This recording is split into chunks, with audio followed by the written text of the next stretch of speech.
Maligayang pagbabalik po mga kaibigan, latest weather update po tayo ngayong hapon po ng Huwebes, January 25, 2024. Pero bago po tayo magpatuloy, ipatulong naman po ng isang like at subscribe sa mga hindi pa po nakasubscribe, no?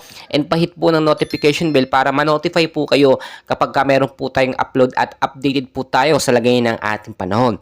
So as of now, ang hypnosis po natin mga kaibigan ay shearline pa rin po ang nakakaapekto po sa ilang bahagi po ng eastern section po ng Southern Luzon at Visayas area. Northeast monsoon naman po sa ilang bahagi po ng Luzon.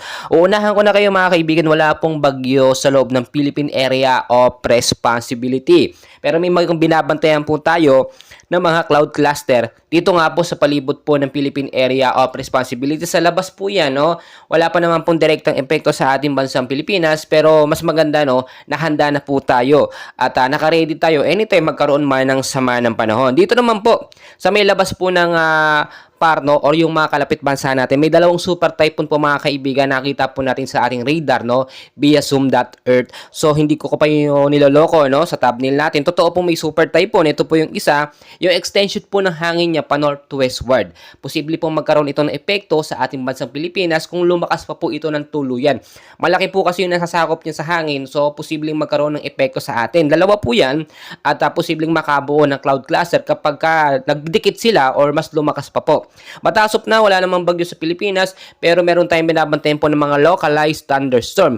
Dito po sa area ng Bicol Region, Southern Quezon, Oriental Mindoro, Romblon, Marinduque, Aklan, Capiz at Eastern Visayas. Maulap po na panahon ang mararanasan ngayong hapon na may mga isolated light rains po, dala po yan ng shear line. Mag-ingat po sa posibleng pagbabaha in case man po, no, magkaroon ng malakas na pag-uulan, no.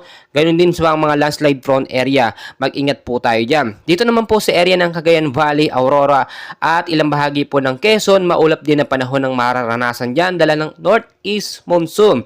So expected natin posibleng magkaroon ng mga pagbabaha kung lumakas po yung pag-uulan. So mas maganda nakabantay tayo, no, anumang oras, no. At sa balita, syempre dapat updated po tayo.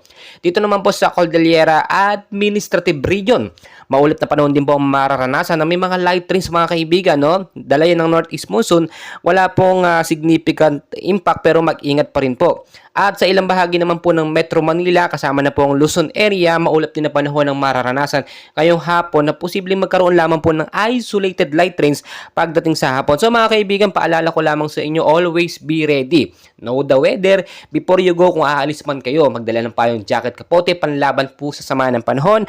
Maraming salamat po and please don't forget to like and subscribe. Maraming salamat at magandang hapon po.